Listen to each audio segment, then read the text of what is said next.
মানে মুখামুখি তর্ক বিতর্ক ঝগড়া। তো ও যা বলেছে আপনি তার চেয়ে ভালোটা বলবেন। গ্রামের বস্তির মহিলার মতো হবেন না। আপনি দিনই বোন, আপনাকে বলছি, বস্তির মহিলা কি ঝগড়া লেগেছে তখন এমন বলা বললো, একবার 14 গোষ্ঠী তোলে যা কিছু পারলো বললো। এবার ঝগড়া থেমে গেছে, তখন বলছে যাক স্বাদ মিটিয়ে বলেছি, স্বাদ মিটিয়ে বলেছি। আচ্ছা, যে স্বাদ মিটিয়ে বলেছে, তো লাউ গাছ কি ফিরে এসেছে? সিম গাছ কি ফিরে এসেছে? আপনি মহিলা মানুষ, আপনাকে সম্মান করি। আজকের পরে প্রতিবেশীর ছাগলে যদি লাউ গাছ খেয়ে নেয়, তাহলে আপনি চুপ থাকবেন। ঝগড়া করে লাউ গাছ ফিরে পাওয়া যাবে না। বিকল্প পদ্ধতিতে আপনি সতর্ক হন। মুখে কিছু বলে পরিবেশ কন্ট্রোল করার চেষ্টা করিয়েন না, আর বেশি বলার চেষ্টা করিয়েন না। পরিবেশ যতই গরম হোক না কেন, নিজেকে পরাজয় করিয়েন না। মহান আল্লাহ বলেন, মুহাম্মদ সাল্লাল্লাহু আলাইহি সাল্লাম, ফাবিমা রাহমাতিম মিনাল্লাহ লিনতা লাহুম ওয়া কুনতা ফাদদান গালিদাল কলব লান ফাযু মিন হাওলিক। আল্লাহর পক্ষ থেকে বড় দয়া যে, এই ছেলে, তোমাদের কি কাজ এখানে? আর ওই যে পিছনে হাঁটাহাঁটি করছো, এটা কি তোমরাই? আমি এখান থেকে কথা শুনতে পাই, তোমরা কি করো? পাহারা দাও। এখান থেকে শেষ পর্যন্ত পাহারা দাও, কোন মানুষ চলাচল করতে পাবে না।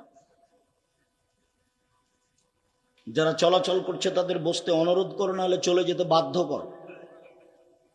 আমি আপনার জন্য আপনার কাছে নির্বাচন নিতে করতে আসিনি, আর আপনার কাছে আমি তাফসির মাহফিলও করতে আসিনি, ভোটও চাইতে আসেন, এগুলো আমি করি না।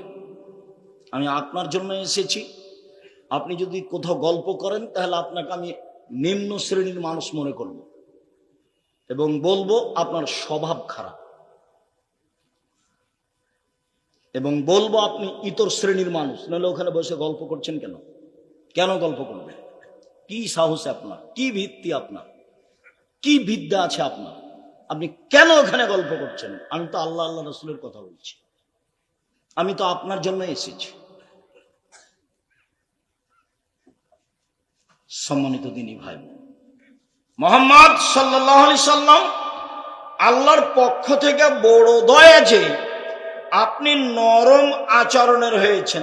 আপনার আচরণ যদি কর্কশ কঠোর হতো, তাহলে মানুষ আপনার পাশ থেকে সরে যেত।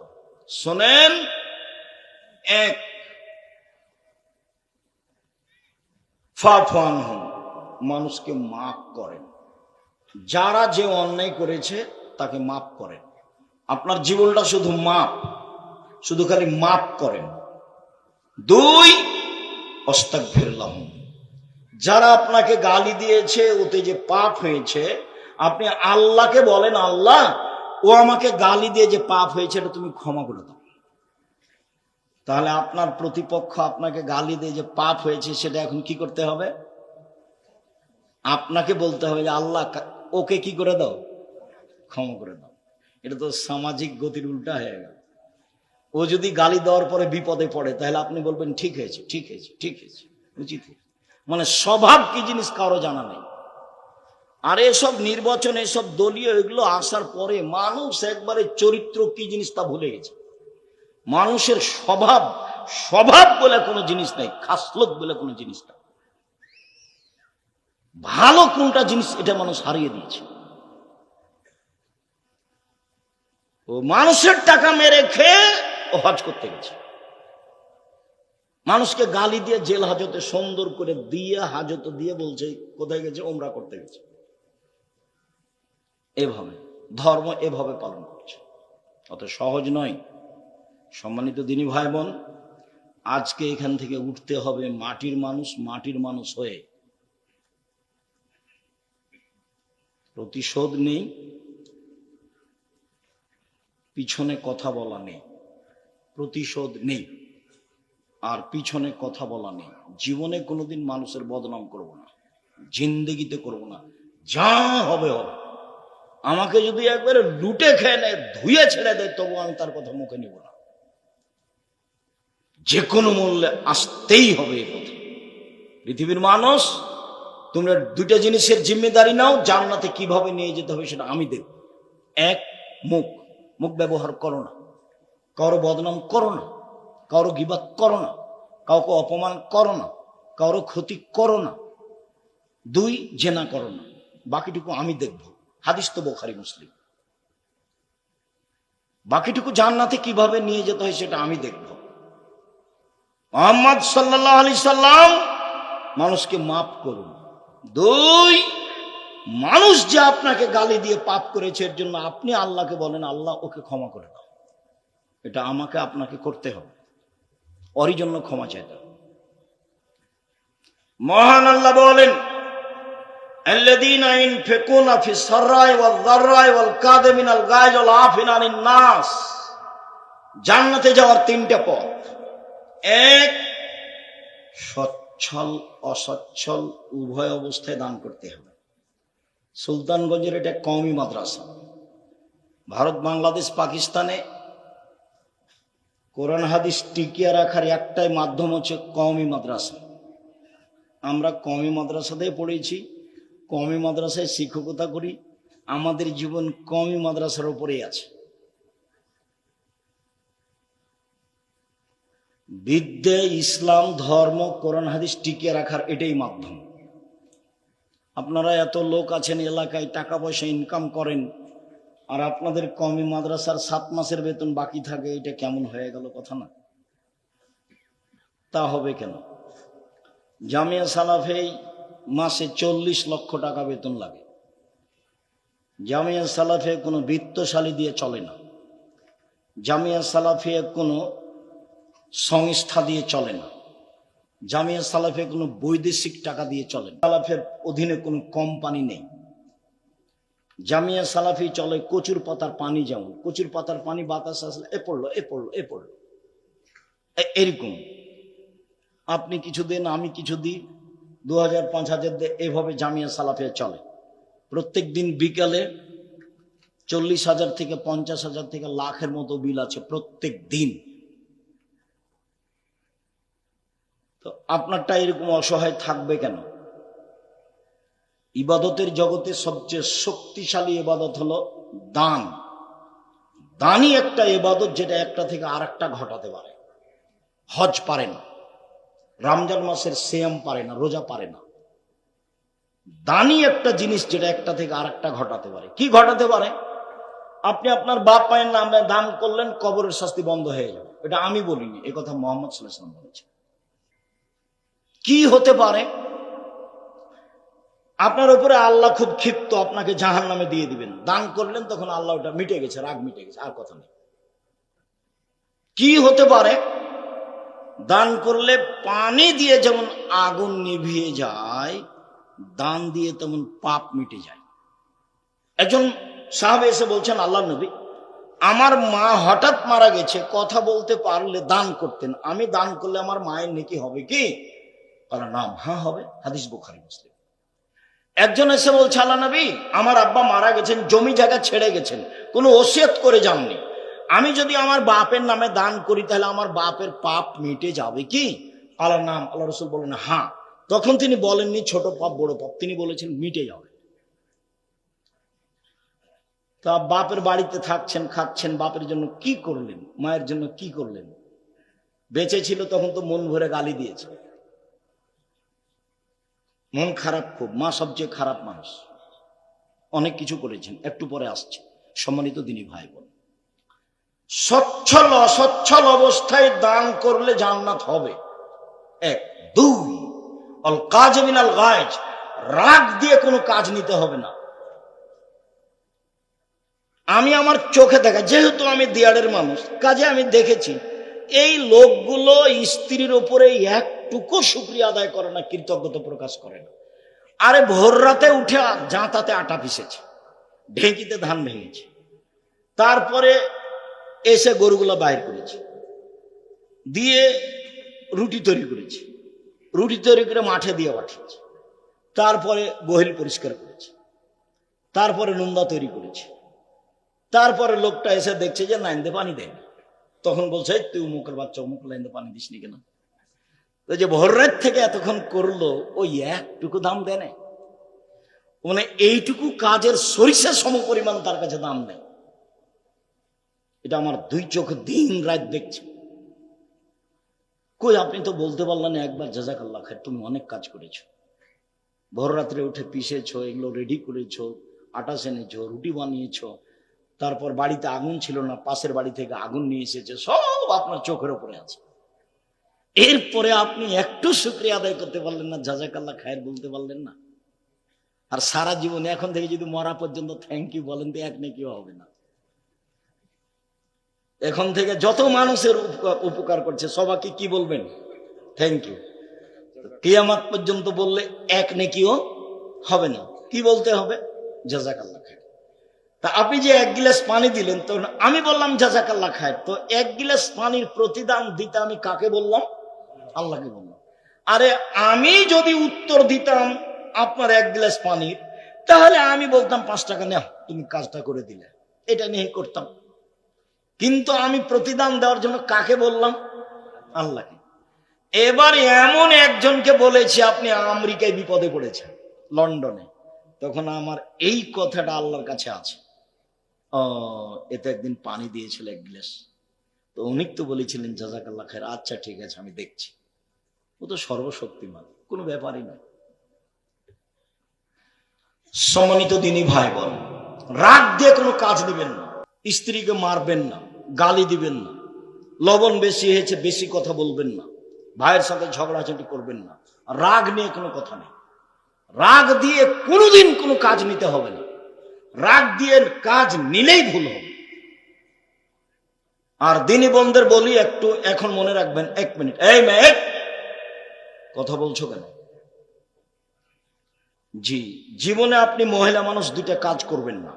1, অভিমান করবেন না। 2, প্রতিবাদ করবেন না। অভিমান কি? কই তুমি তো একদিন দিনাজপুর স্বপ্নপুরী নিয়ে গেলে না, এর নাম অভিমান। অভিমান কি? তুমি তো একটা ভালো শাড়ি দিলা না, কুরবানি পার হয়ে গেল। তো অভিমান করে যদি পূর্ণ না হয়, তো সারা রাত তখন শয়তান তাকে বলে, দেখলি দেখলি তোর স্বামী কিছুই মানে না, দেখলি। তখন ওকে বোকা বানায়। বোকা বানাতে বানাতে বানাতে ও খালি ঘুমই হয় না তার, সারা রাত খালি ওটাই ভাবছে, আসলে তো কোনোদিন তো কিছু দেয়নি। এগুলো ওকে বারবার কে বলে দিচ্ছে বলেন তো? শয়তান। এবার সকালে উঠে বলছে তোমার সংসারই করবো না। তখনই বলছে সংসার করবি না, যা। তখন বলছে তুই এখনই আমাকে ছেড়ে দে, এই যে এই চলছে এখন। তো একবারে এক পর্যায়ে বলছে এক্ষুনি তালাক দিয়ে দে, মানে বুদ্ধি কমে গেছে, এর মানে রাগ। এখন বলছে যা, তোকে 1 তালাক 3 তালাক 10 তালাক 100 তালাক দিলাম। যখন তালাক দেওয়া হয়ে গেছে শয়তান চলে, 3টা ছেলে, যে তালাক দেওয়া শেষ হয়ে গেলে শয়তান আর নেই, বোঝা যায় না কথা। তালাক দেওয়া শেষ হয়ে গেলে শয়তান চলে যাবে। এখন দেখেন কেমন বিপদ। যদি মামলা করে, পরের দিন স্বামী স্ত্রী ও থাকবে এতে কাঠগড়া একদিকে, এ থাকবে, আর মামলা তার পক্ষে। কাজেই মহিলা মানুষকে আমি বলতে চাই, আপনি অভিমান করবেন না। অভিমান করলে শয়তান সুযোগ পাবে। আর প্রতিবাদ করবেন না। তোমার মা এই কথা বললো কেন, তোমার বাপ এ কথা বললো কেন, এর নাম হলো প্রতিবাদ। করলে শয়তান খেপাবে। আপনি বলবেন যেভাবে আপনি খুশি সেভাবে আমি খুশি, যাতে আপনি খুশি তাতে আমি খুশি। মোটা কাপড়ে আপনি খুশি তো মোটা কাপড়ে আমি খুশি, চিকন কাপড়ে আপনি খুশি তো চিকন কাপড়ে আমি খুশি। আমি আপনার পায়ের নিচে জীবন বিলিয়ে দিতে চাই, আমি নিজে থেকে কিছু বলতে চাই না। তখন শয়তান কোনো কাজ পাবে না, চুপটি লেগে চলে যাবে, এখানে কোনো কাজ নেই। এই জন্য আপনি সংসারে কোনোদিন অভিমান করবেন না, আর প্রতিবাদ করবেন না। অভিমান আর প্রতিবাদ করলে সংসারে আপনাকে শয়তান একবারে খেপে তোলে, বোকা বানিয়ে তালাক পর্যন্ত পৌঁছে একটা ঝগড়া লাগিয়ে একটা করে দিয়ে চলে যাবে। সম্মানিত দিনী বোন, 2, রাগ নিয়ে কোনো কথা নেই। 3, নাস, মানুষকে মাফ করতে হবে। আচ্ছা ঠিক আছে, যা হয়েছে হয়েছে, মাফ করলাম, ছাড়। এখন সমাজ এমন, কেউ কাউকে ছাড় দেয় না। ছাড় বলে কোনো জিনিসই নাই। যার কারণে মারামারি, যার কারণে হইচই, যার কারণে গন্ডগোল, কেউ কাউকে মানে না। ও বলছে যে আমাকে নমিনেশন দেয়নি। কেমনে দেয়নি তা দেখে ছেড়ে দেবো। ও কেমনে পায়, মানে ছাড় বলে কোনো জিনিস নাই। অথচ ছাড় না থাকলে সংসার চলবে না, ছাড় লাগবে। অলাফের নাস, মানুষকে মাফ করতে হবে। তিনটে পথ জান্নাতের, এটা হলো সদাচরণের বড় দিক। এক, ধনী হলেও দান, গরিব হলেও দান। ধনী মানুষ 50,000, গরিব মানুষ 5 টাকা। 2, রাগ দিয়ে কোনো কাজ নেই। 3, মাপ। সম্মানিত দিনী ভাই বোন, সদাচরণ, সদাচরণ এমন একটা জিনিস যা দিয়ে সবচেয়ে দামি জান্নাত পাওয়া যায়। সদাচরণ এমন একটা জিনিস যা দিয়ে সবচেয়ে দামি জান্নাত পাওয়া যায়। আবু মুসা আশারী রাদিয়াল্লাহু তাআলা আনহু বলেন, রাসূল সাল্লাল্লাহু আলাইহি সাল্লাম একদা বললেন, শোনো, ইন্না ফিল জান্নাতে গোরাফ ইরা জাহিরুহা মিন বাতিনিহা বাতিনুহা মিন জাহিরিহা। জান্নাতে এত দামি দামি উন্নত মানের ঘর আছে যার বাহির থেকে ভিতর দেখা যায়, ভিতর থেকে বাহির দেখা যায়, এখানে টক টক টক টক করছে। সাহাবীগণ বলছেন, লিমান হাজিহি, আল্লাহ রাসূল এত দামি ঘর কে পাবে? তখন আল্লাহ রাসূল বলছেন, লেমান আলানাল কালামা, যার স্বভাব ভালো নরম সে পাবে, যার চাল চলন ভালো সে পাবে। কই তাহাজ্জুদ দিয়ে পাওয়া যাবে এই কথা তো বলছেন না। যার ভালো চাল চলন সে দামি জান্নাত পাবে। ভালো চাল চলন দিয়ে জান্নাতুল ফেরদাউস পাওয়া যাবে।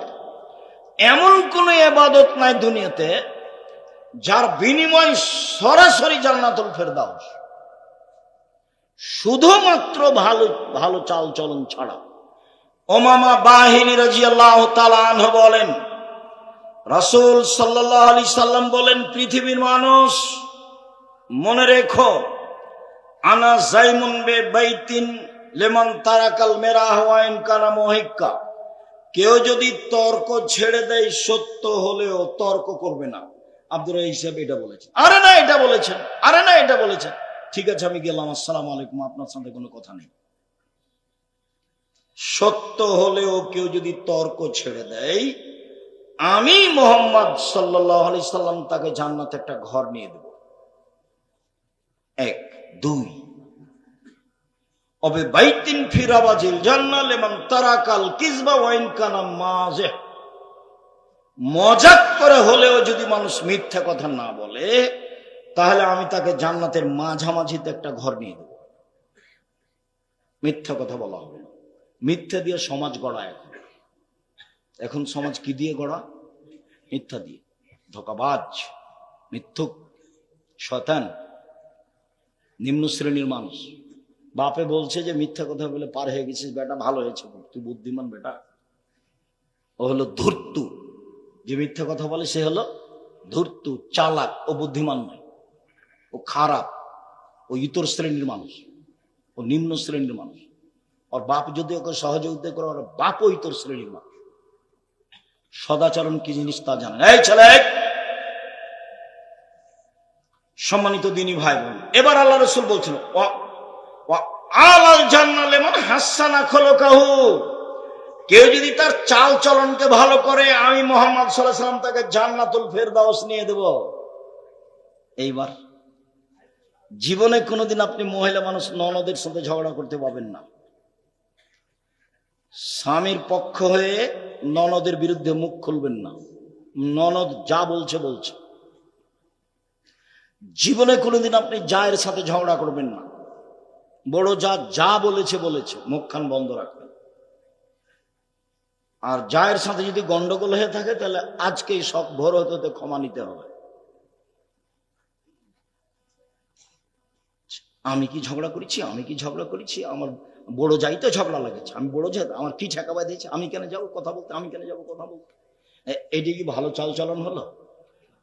এটা ভালো চাল চলন নয়।